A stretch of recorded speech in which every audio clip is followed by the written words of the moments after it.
नमस्कार बच्चों, मैं डॉक्टर सुनीता कमल, एसपीसी गवर्नमेंट कॉलेज अजमेर। देखिए बच्चों, आज हम लोग जो वीडियो बना रहे हैं वो आपके जो पौराणिक धर्म हैं भारतीय संस्कृति में, जो आपके पौराणिक धर्म हैं उनमें वैष्णव धर्म को हम लोग लेंगे कि वैष्णव धर्म का उद्गम कहाँ से हुआ और वैष्णव धर्म की विशेषताएं क्या हैं। देखिए कि वैष्णव धर्म की जो हमें संकेत मिलते हैं वो हमें ऋग्वेद में उपलब्ध होते हैं। ऋग्वेद में जहाँ अन्य देवी देवताओं का उल्लेख मिलता है वहाँ विष्णु का नाम भी मिलता है। ऋग्वेद में विष्णु को सूर्य का रूप माना गया है। इससे अधिक ऋग्वेद में वैष्णव धर्म का ज़्यादा उल्लेख नहीं मिलता है। आगे चल के ऋग्वेद में विष्णु का उल्लेख मिलता है। इस कथा में विष्णु को समस्त विश्व की रक्षा करने वाला कहा गया है और निरुक्त में ये भी बताया गया है कि सूर्य का नाम ही विष्णु है।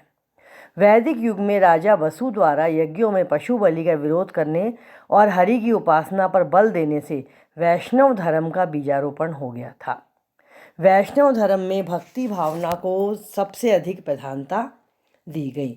उपनिषदों में भी भक्ति और ईश्वर शरणागति के भाव का उल्लेख मिलता है और उपनिषदों में कर्मकांड को विशेष महत्व नहीं देकर केवल श्रद्धा को मान्यता दी गई है। अब आप देखिए कि हम ये देखते हैं कि ये वैष्णव धर्म जो था उसका प्रारंभिक प्रसार कैसे हुआ। वैष्णव धर्म का दृष्टिकोण सार्वजनिक था। ये वर्णाश्रम व्यवस्था के बंधनों से मुक्त था। इस धर्म को मानने वाले वैष्णव कहलाए।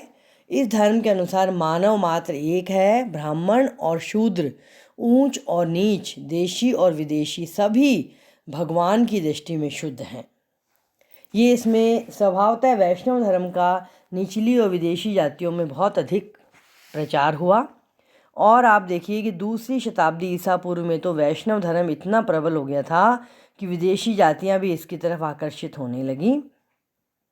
और आप देखिए कि दूसरी शताब्दी ईसा पूर्व में यूनानी राजा के राजदूत तक्षशिला निवासी हेलियोडोरस ने भागवत उपनाम ग्रहण किया और देव वासुदेव की भक्ति के निमित्त एक गरुड़ ध्वज भी खड़ा करवाया था और उस पर इस धर्म के 3 नैतिक सिद्धांत दम, त्याग और अप्रमाद अंकित करवाए, जिनके आचरण से क्या होता है, जिनके आचरण से स्वर्ग मिलता है।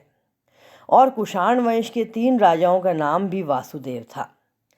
तो आप देखिए इस प्रकार से वैष्णव धर्म का ईरानी जगत से भी गहरा संबंध था। यही नहीं बल्कि हमें जो 2 महाकाव्य हैं रामायण और महाभारत, उसमें शांति पर्व से भी हमें ये पता पड़ता है।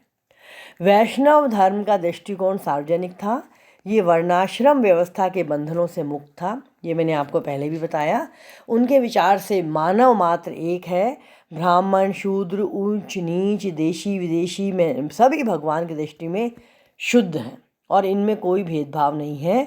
यहाँ तक कि जो कौटिल्य का अर्थशास्त्र है, इतिहास, मौर्य काल का इतिहास जानने का बहुत अच्छा साधन है, उससे भी हमें ये पता लगता है कि वैष्णव धर्म जो था उसका निचली विदेशी जातियों से काफ़ी संबंध था।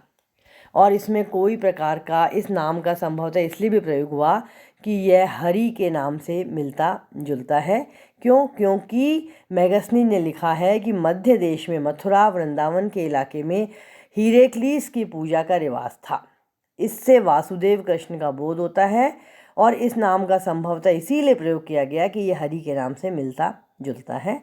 और धीरे धीरे यह और एरिया में भी धीरे धीरे फैलता गया और भागवत उपनाम ग्रहण किया और देव वासुदेव की भक्ति के निमित्त एक गरुड़ ध्वज भी खड़ा करवाया था और उस पर भी वही मैंने आपको जो पहले बताया धर्म के 3 नैतिक सिद्धांत भी अंकित करवाए थे।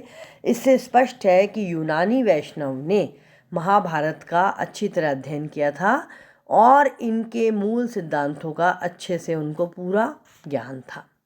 अब महाभारत के शांति पर्व में भी वैष्णव धर्म का उल्लेख मिलता है।